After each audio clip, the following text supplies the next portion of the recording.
भगवान कृष्ण का जो बीज मंत्र वो क्लीम है। क्लीम कृष्णाय नमः। ओम नमो भगवते वासुदेवाय। इन मंत्रों के अलावा भगवान कृष्ण का एक विशेष मंत्र है। वो मंत्र इतना विशेष है कि व्यक्ति की सभी प्रकार से रक्षा करता है।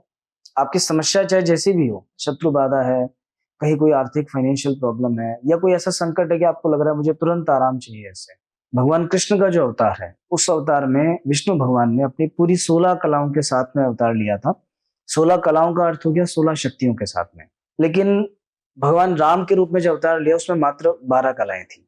जैसे जैसे कलाएं कम होती गई, वैसे वैसे आप में देवत्व थोड़ा कम दिखा होगा, मनुष्यत्व ज्यादा दिखा होगा। जो व्यक्ति वो सारे नियम ले सकता है, उसकी देखभाल कर सकता है, सुबह से शाम तक अष्टयाम सेवा कर सकता है पूरा, वही व्यक्ति को बाल स्वरूप की आराधना करनी चाहिए। जिस दिन स्मार्त जन्माष्टमी है उस दिन हम लोगों को मनानी है, जिस दिन वैष्णव है उस दिन साधु सन्यासी लोगों की जन्माष्टमी होती है।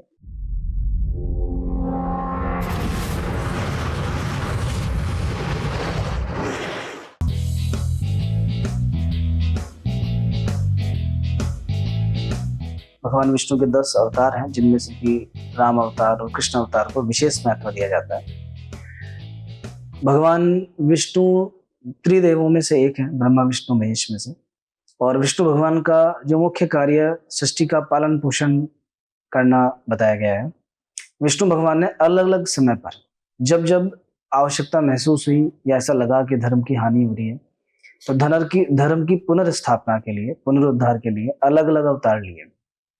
जिनमें से कि कृष्ण अवतार, भगवान श्री कृष्ण का जो अवतार उन्होंने लिया, और भगवान श्री राम के रूप में जो अवतार लिया, वो विशेष महत्व है। होता क्या है कि जब भी भगवान विष्णु अपना अवतार लेते हैं तो पूर्ण अवतार नहीं होता। उसमें से क्या होता है, भगवान विष्णु का कुछ अंश ही अवतार लेता है। पूर्ण अवतार 16 कलाओं से युक्त होता है। और भगवान कृष्ण का जो अवतार है, उस अवतार में विष्णु भगवान ने अपनी पूरी 16 कलाओं के साथ में अवतार लिया था। 16 कलाओं का अर्थ हो गया 16 शक्तियों के साथ में, कि जो भी एक ईश्वर में, भगवान में जो जो भी चीजें होती हैं वो सब उस अवतार के साथ थी। लेकिन भगवान राम के रूप में जो अवतार लिया उसमें मात्र 12 कलाएं थी। अन्य जो अवतार हैं उनमें कलाएं और भी कम थी। जैसे परशुराम जी के रूप में जो अवतार लिया उसमें 9 कलाएं थी। जैसे जैसे कलाएं कम होती गई, वैसे वैसे आप में देवत्व थोड़ा कम दिखा होगा, मनुष्यत्व ज्यादा दिखा होगा। भगवान श्री कृष्ण के रूप में उन्होंने जैसा एक देवता का या एक भगवान का व्यवहार होता है, सेम वैसा व्यवहार उन्होंने किया। कहीं चमत्कार किए, कहीं युद्ध किया, कहीं शांति का संदेश दिया, कहीं उन्होंने मित्रता निभाई, और कहीं उन्होंने सारथी बन के एक अलग काम किया। भगवान राम के रूप में उन्होंने मर्यादा पुरुषोत्तम के रूप में सभी मर्यादाएं दिखाई। जैसे कि एक गृहस्थी व्यक्ति की जो मर्यादा अपने पिता के प्रति बनती है, भाई के प्रति बनती है, पत्नी के प्रति बनती है, वो सब किया। लेकिन कहीं भी उन्होंने ये नहीं कहा कि मैं ईश्वर हूँ, मैं भगवान हूँ। वहां उन्होंने गुरु की सेवा की, सब कुछ किया। लेकिन भगवान कृष्ण जो है, श्री कृष्ण, वो कहते हैं कि मैं भगवान हूँ। उन्होंने युद्ध स्थल में जो अपना विराट स्वरूप दिखाया और गीता का उपदेश दिया, उसमें उन्होंने खुद ने कहा कि मैं भगवान हूँ। ऐसे ही जब एक बार दुर्योधन के सामने दुर्योधन ने उनको पकड़ने की कोशिश की, तब उन्होंने विराट स्वरूप लिया और उन्होंने कहा कि सारी सृष्टि मुझ में समाहित है। तब उन्होंने खुद ने ये घोषित किया कि मैं ईश्वर का पूर्ण अवतार हूँ।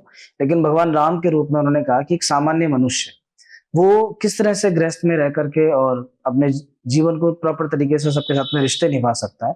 तो इसीलिए क्या है कि जो पूर्णावतार है वो ज्यादा उनका फेमस है। हालांकि भगवान श्री राम के रूप में अवतार हो या भगवान कृष्ण के रूप में, आमजन में दोनों के प्रति आस्था विश्वास ज्यादा है।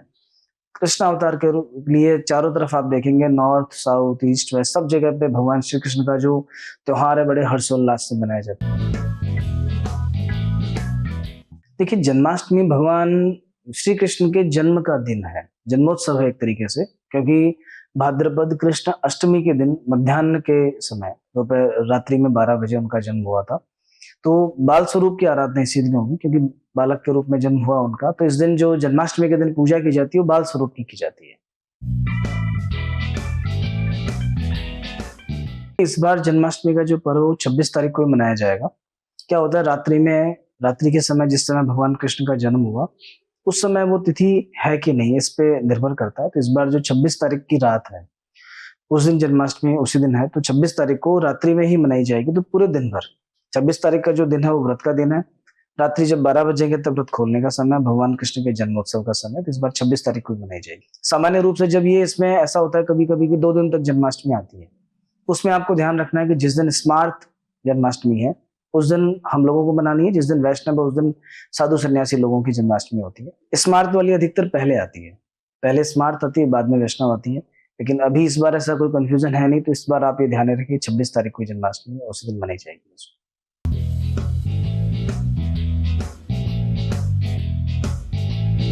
भगवान कृष्ण का जो बीज मंत्र वो क्लीम है, क्लीम। तो अगर कोई व्यक्ति क्लीम मंत्र का उच्चारण बार बार करे, क्लीम क्लीम क्लीम, उससे भगवान बहुत प्रसन्न होता है। इसको आप आंखें बंद करके सांस के साथ भी कर सकते हैं। इससे थोड़ा सा जो बड़ा मंत्र है वो है क्लीम कृष्णाय नमः। ये भगवान का मंत्र है, प्रतिदिन इसकी एक माला की जाए तो भी कृष्ण भगवान की विशेष कृपा हमें मिलती है। इसके बाद में भगवान कृष्ण का एक द्वादश अक्षरी मंत्र आता है, ओम नमो भगवते वासुदेवाय। ये भगवान विष्णु का मंत्र है, और भगवान कृष्ण का मंत्र भी इसी को माना जाता है। तो प्रतिदिन इस मंत्र का जप करने से एक तो पितरों को मोक्ष मिलता है, घर में सुख शांति रहती है, और क्योंकि ये द्वादश अक्षरी मंत्र है, वैदिक मंत्र, पौराणिक मंत्र है, इसका विशेष महत्व है। इन मंत्रों के अलावा भगवान कृष्ण का एक विशेष मंत्र है। वो मंत्र इतना विशेष है कि वृंदावन के जो बहुत अच्छे महात्मा है, प्रेमानंद जी महाराज, वो अपने अधिकतर सत्संग में इस मंत्र को बताते हैं। और ये मंत्र व्यक्ति की सभी प्रकार से रक्षा करता है। आपकी समस्या चाहे जैसी भी हो, आप उसमें इसको काम में ले सकते हैं। और ये मंत्र है, कृष्णाय वासुदेवाय हरये परमात्मने प्रणतः क्लेशनाशाय गोविंदाय नमो नमः। इस मंत्र को करने का भी एक विधान है, एक तरीका है। जैसे अभी जन्माष्टमी का पर्व है, मान लीजिए आपके सामने कोई भी समस्या है, शत्रु बाधा है, कहीं कोई आर्थिक फाइनेंशियल प्रॉब्लम है, या कोई ऐसा संकट है कि आपको लग रहा है मुझे तुरंत आराम चाहिए इससे, तो आप जन्माष्टमी के दिन इस मंत्र की 11 माला रात्रि में बैठ के कीजिए। जिस समय भगवान कृष्ण का जन्म हुआ उसके बाद में सुबह तक आप बैठ सकते हैं, 11 माला कीजिए और बिल्कुल आर्त भाव से कीजिए। इस तरह से कीजिए कि बस आपके सिवा कोई सहारा नहीं है। जो समस्या है आप भगवान के सामने पहले उसे बता दें, एक पेपर पे लिख के और सामने भगवान के पास रख दें, और इस मंत्र को आप करो। सच्चे मन से सही ढंग से किया तो आप देखना कि आश्चर्यजनक रूप से आपको राहत मिलेगी। जो भी समस्या आपकी, इससे तुरंत समाधान होगा उसका। और नित्य प्रति भी रूटीन में आप डेली जैसे 11 बार 21 बार इस मंत्र को करते हैं, इससे सुरक्षा मिलती है, भगवान कृष्ण का आशीर्वाद मिलता है। और जब भी समय आपको आएगा और आप कोई परेशान होंगे, आप इसको करेंगे, तुरंत राहत मिलेगी आपको। ये विशेष मंत्र है। ये जो विष्णु भगवान का जो अवतार है, भगवान श्री कृष्ण के रूप में, जो कि राधिका जी के साथ है, या वो मंदिरों में मुख्य रूप से उनकी मूर्तियां स्थापित होती है, राधा कृष्ण के रूप में पूजा होती है उनकी। कोई भी व्यक्ति पूजा कर सकता है, जैसे भगवान श्री राम की होती है वैसे उनकी पूजा भी हो सकती है। लड्डू गोपाल जी की जो पूजा है उसके कुछ विशेष नियम है, हर व्यक्ति उनकी पूजा नहीं कर सकता। भगवान कृष्ण के रूप में अगर कोई पूजा करेंगे तो कोई नियम ज्यादा लागू नहीं होते। आप मूर्ति स्थापना कीजिए, अन्य मूर्तियों की तरह पूजा कीजिए, वैसे उन्हें मानिए। लेकिन लड्डू गोपाल जी क्या है कि एक छोटे बच्चे का रूप है उनका, बालक का रूप है। तो जैसे एक बालक की देखभाल होती है, जिस तरह से उसकी पूरी केयर की जाती है, जो व्यक्ति वो सारे नियम ले सकता है, उसकी देखभाल कर सकता है, सुबह से शाम तक अष्टयाम सेवा कर सकता है पूरा, वही व्यक्ति को बाल स्वरूप की आराधना करनी चाहिए। तो सामान्य रूप से जो बहुत आस्तिक जन है वो घर में बाल रूप की आराधना करते हैं।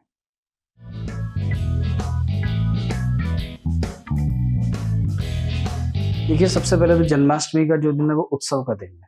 तो उस दिन सबके मन में उत्साह होता है, भगवान कृष्ण का, हमारे आराध्य देव का जन्म हुआ है। जो भी वस्त्र वगैरह नीचे बिछा रखा है, लाल कपड़ा, पीला कपड़ा, उसको बदलना चाहिए। सारी जो मूर्तियां जल से स्नान करा के शुद्ध स्वच्छ करके, और फिर भगवान की मध्य रात्रि में पूजा होगी। एक बार आप सुबह जैसी पूजा करते हैं, नित्य पूजा वैसे करना है आपको। फिर क्योंकि हम भगवान का वेलकम करने जा रहे हैं एक तरीके से, तो उस दिन आप पूजा घर को स्पेशली सजाइए। फूल माला से सजा सकते हैं आप, किसी और तरीके से सजावट कर सकते हैं, जैसे आपसे बन पड़े सजावट कीजिए उनके स्वागत के लिए। कुछ लोग जो गेरू गेरू से या सफेद रंग से मांडने वगैरह बनाते हैं, वो रंगोली बनाते हैं कलर से, वो रंगोली बना सकते हैं। मध्य रात्रि का जो समय है, उस समय जब रात में फिक्स 12 बजे का समय होता है, 12 बजे ऐसा माना जाता है कि भगवान का जन्म हो गया। तो जैसे ही उनका जन्म हुआ, जन्म के बाद में फिर हम उनको दोबारा से भोग लगाते हैं, प्रसादी लगाते हैं और झूला झुलाते हैं, और जो उसके बाद में उनकी आरती करते हैं। आरती करने के बाद में चरणामृत या प्रसाद जो होता है वो आम व्यक्ति ग्रहण करता है, क्योंकि दिन भर व्रत होता है, सारे दिन अपने को व्रत रखना है। और ये व्रत भी क्या निराहार होता है कि जिस दिन अपने को कुछ भी नहीं लेना। जो लोग बिल्कुल अशक्त हैं, बिना भोजन के रह नहीं सकते, वो फलाहार ले सकते हैं, कुछ भी, कोई फ्रूट्स वगैरह, कोई ऐसी जूस वगैरह ले सकते हैं। बाद में जब वो चरणामृत लेंगे उनका, या प्रसाद के रूप में पंजीरी बनाई जाती है, तो भोजन के साथ पंजीरी भी ली जाती है। पहले चरणामृत लेंगे, फिर घर आके अपने, या उसी दिन घर में अपने रह के व्रत खोल सकते हैं। बस एक ये सामान्य सा नियम है। पूजा में जैसे भोग लगाना है भगवान को, तो कुछ विशेष चीजें होती है, जैसे मक्खन का भोग लगा सकते हो आप, मिश्री का, किशमिश का, पंचामृत बना रखा है उसका, पंजीरी बना रखी है उसका।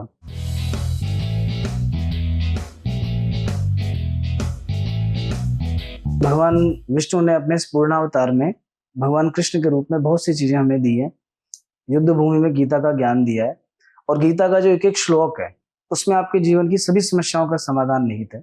आप जितनी बार गीता पढ़ेंगे आपको लगेगा हर बार कुछ नया मिला है, और ऐसा कोई प्रश्न नहीं है, ऐसा विश्व का कोई प्रश्न नहीं है इसका आंसर उस गीता में नहीं हो। इसीलिए बहुत सी भाषाओं में गीता की टीका हुई है। तो मैं आप सभी धार्मिक लोगों से, श्रद्धालुओं से, भक्तजनों से, व्यूअर्स से ये कहना चाहूंगा कि आपको प्रतिदिन गीता का कम से कम 1 या 2 श्लोक जरूर पढ़ने चाहिए। उसकी जो व्याख्या है, जो टीका है, उसको आप ढंग से पढ़ो, समझने का प्रयास करो। एक काम आप ये कीजिए। भगवान श्री कृष्ण ने देखिए गौ माता पे विशेष बल दिया, तो हमें गाय को बचाने के लिए जो कुछ हो सकता है करना चाहिए। प्रतिदिन अपने भोजन में से 1 रोटी गाय के निकालनी चाहिए, और सभी लोगों को ऐसा करना चाहिए। इससे पितृ दोष से मुक्ति मिलती है, घर में सुख शांति बनी रहती है। अन्न का दान होता है तो बहुत से ऋण है जो उतरते हैं आपसे जो। और राधा कृष्ण की जो तस्वीर है, इसको हम ये वास्तु दोष में भी बहुत महत्व माना गया है। जिन लोगों के घरों में आपस में झगड़े बहुत ज्यादा होते हैं, हस्बैंड वाइफ में डिस्प्यूट्स रहते हैं, उनको अपने बेडरूम में राधा कृष्ण की तस्वीर हंसते हुए, मुस्कुराते हुए जरूर लगानी चाहिए। इसका उन्हें बहुत लाभ होगा। जो लोग संतान के इच्छुक है, संतान में विलंब हो रहा है, कोई कारण से संतान से जुड़ी समस्याएं हैं, उनको भी अपने घर में बाल रूप की तस्वीर 1-2 जगह लगानी चाहिए, पूजा पाठ करना चाहिए।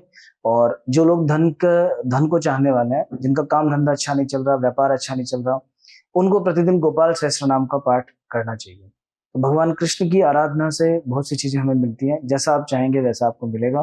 जो मैंने बताया उसको फॉलो कीजिए, और आप अपने जीवन में बहुत सारे चेंजेस देखेंगे, इससे बहुत सारे परिवर्तन आएंगे आपके साथ। आप सभी जयपुर अनप्लग चैनल के जो टीम मेंबर्स हैं, और साथ में जो भी हमारे व्यूअर्स हैं, आप सभी को भी जन्माष्टमी पर्व की बहुत बहुत शुभकामनाएं। और आपने धैर्य से सुना उसके लिए बहुत बहुत धन्यवाद। फिर कभी दोबारा जब भी आप चाहेंगे फिर मिलेंगे। जय श्री राम।